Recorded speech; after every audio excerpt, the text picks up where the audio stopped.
¿qué opina el doctor Santamaría al respecto a todas estas propuestas? ¿Qué tan viables son? Y sobre todo, bueno, ¿cómo nos deja este gobierno de cara al tema fiscal, de cara al tema de impuestos y qué debería ser el próximo gobierno de Daniel Noboa al respecto? Gracias, doctor Napoleón Santamaría, bienvenido.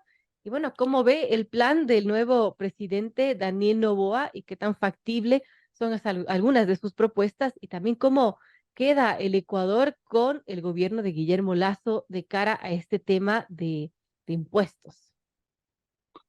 Apreciada Verónica, un fuerte abrazo, un fuerte saludo a todos los queridos amigos que siempre nos dispensan con su amable atención. Eh, Quizá el planteamiento más difícil, me queda Verónica, y que todos los ecuatorianos tienen que analizar es que el Ecuador, el presidente Lazo, en noviembre del 2021, presenta una gran reforma tributaria.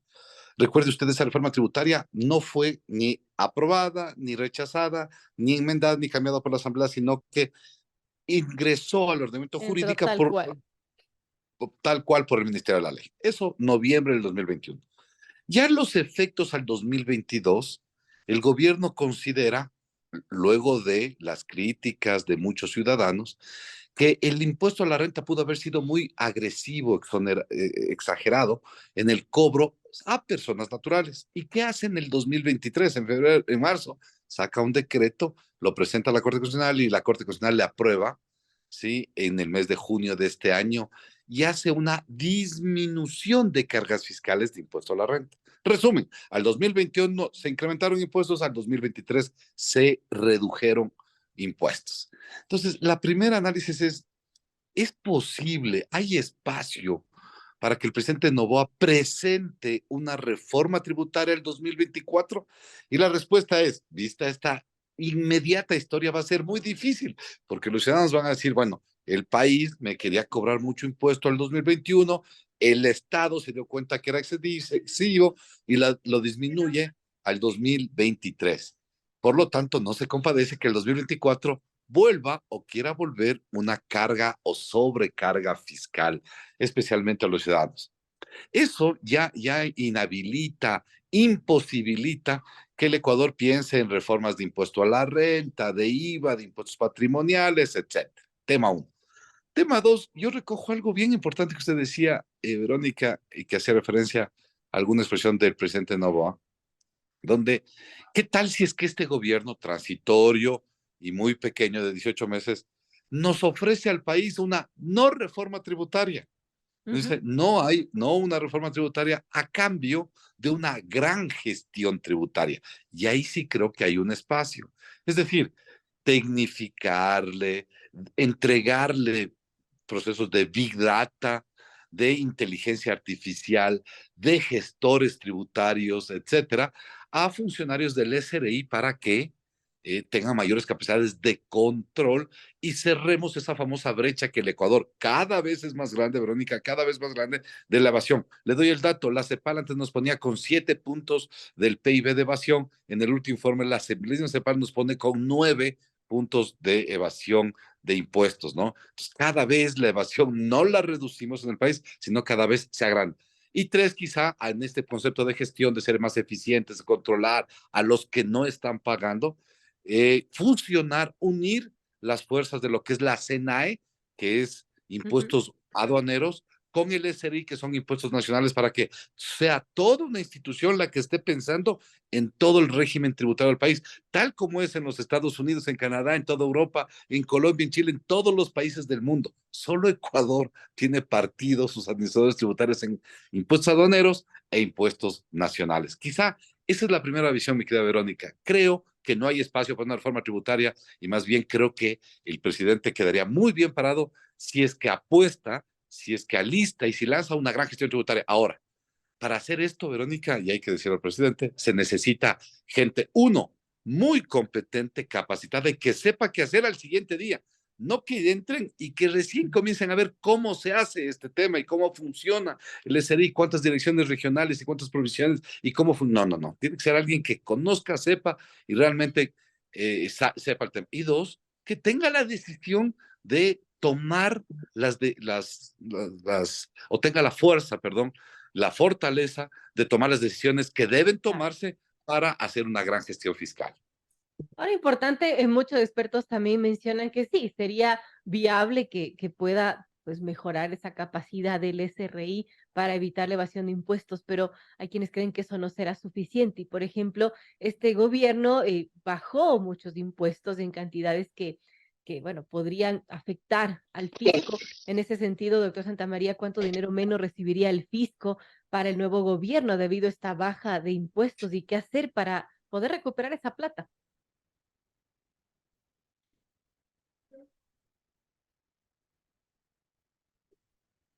Doctor Santamaría, está con nosotros, me escuchó la pregunta.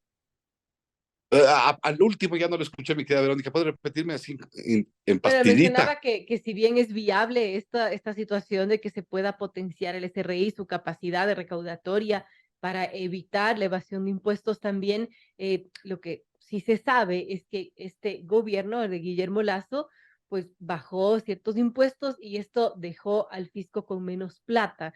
Pues, ¿con cuánto dinero menos recibirá el fisco el nuevo gobierno debido a esta baja de impuestos y también qué se puede hacer para recuperar esa plata que no se está percibiendo de esta baja de impuestos? Gran punto, Verónica, porque entonces usted ya nos involucra en un tema súper macro, ¿no? Súper nación, súper país. ¿Cómo pensamos en el país? A ver, tema uno. A ver, lo correcto es que el país haga una gran reforma tributaria. Sí, eso es lo correcto. El tema es que ahora no hay espacio para hacerlo. Es un gobierno de 18 meses, puede ser contraproducente y la popularidad o quizá la legitimidad de llegar a Carondelet se le acabe en el primer mes y manda una reforma tributaria Exacto. negativa, muy impositiva, que produzca un sacudón a las arcas de los ciudadanos y a sus finanzas privadas. Pero luego sí queda un pendiente esta tarea de una gran reforma tributaria que podríamos trabajarla a futuro ya en una nueva perspectiva y una nueva visión de país. Tema uno. Tema dos, pero usted bien dice algo, una cosa. Luego de la reducción de impuestos y de la eliminación de algunos, rápidamente, mire, Verónica, antes teníamos 5% de impuesto a la salida de divisas, ISD. A enero, cuando el presidente Novoa esté, va a ser del 2%. Estos son cerca de 700 millones menos solo en un impuesto. ISD. Luego redujimos también el impuesto a la renta, más o menos 450 millones. Luego se acabaron este año los impuestos patrimoniales. Recuerde usted que tuvimos un impuesto al patrimonio de las personas naturales y sociedades en el año anterior, 2022 me refiero, y 2023. Para el 24 ya no hay, y esos son 600 millones. Solo ahí, Verónica, hay casi 2.000 millones que ya no va a haber el próximo año. Entonces, parecería que lo correcto es inmediatamente hacer una reforma fiscal, pero yo creo que es muy peligroso para el gobierno de esta nación. Uno, dos.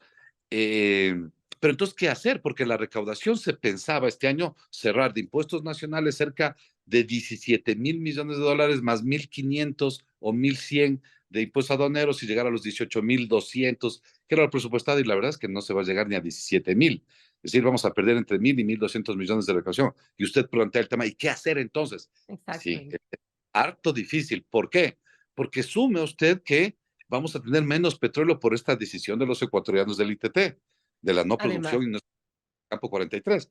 Entonces, uno bien podría pensar en otras decisiones más estructurales. Por ejemplo, ¿cuáles? Repensemos el tema de subsidios. Ya vemos 400 millones en subsidio eléctrico a algunas industrias y 4.400 millones en combustibles. Bueno, parece que ahí tenemos también tela que cortar. Nuevamente, es el momento y parece complicado. Resumen, mi querida Verónica, parece que no hay momento para hablar de subsidios, que es lo correcto. No hay momento para hacer una reforma tributaria, que es lo correcto, pero hay espacio para dos temas, creo yo, para salir adelante, para que el gobierno no se nos caiga, para que el país esté a vela.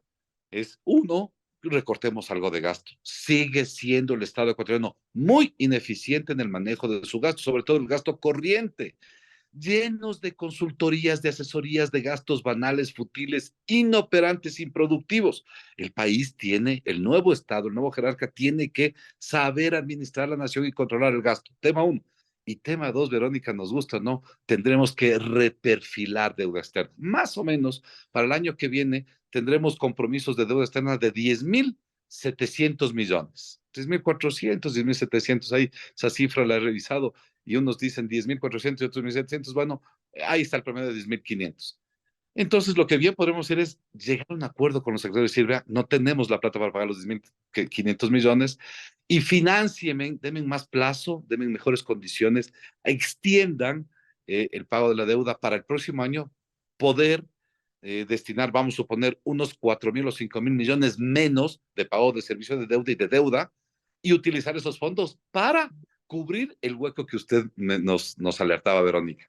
Creo que la única manera rápida, eficiente, efectiva y real, sobre todo real, para sostener las finanzas públicas y que no tengamos un año desbaratado, es reperfilar nuestro pago de deuda externa en el año 2024, mi querida Verónica. Eso tendría que hacerlo sí o sí porque los vencimientos de deuda externa comienzan a crecer en este 2024 y sin duda el gobierno pues no va a contar con recursos suficientes para pagar y deberá buscar tener una holgura en sus pagos, ¿no? Así que nada que ajustarse el cinturón y ser más eficientes en cuanto al gasto y también en cuanto a la recaudación tributaria. Entonces, no poner más impuestos porque eso sería contraproducente, doctor Santamaría. Algo más que se pueda hacer para bueno, que el gobierno consiga plata, porque hay muchas cosas que están en su plan de gobierno, como por ejemplo la atracción de inversiones, pero hay quienes creen que esto sería una propuesta inviable, ya que hay muchas cosas que no dependen de él mismo, del Ejecutivo, sino de la Asamblea Nacional, y no sabemos qué tanta gobernabilidad va a tener este nuevo gobierno. Entonces, varios análisis a eso. ¿Qué más hacer? Me dijo Verónica. Primero, el presidente Novoa ha mencionado que podría él pensar bajar el impuesto a la renta del 25 al 22%, tratando de fomentar la atracción de capitales, sobre todo del exterior hacia el país. Nosotros estamos preparándole un informe que le haremos llegar al presidente, desde luego como un aporte ciudadano, y le estamos diciendo, le hacemos la historia y el Ecuador 3 veces ha bajado la tarifa del 25 al 22.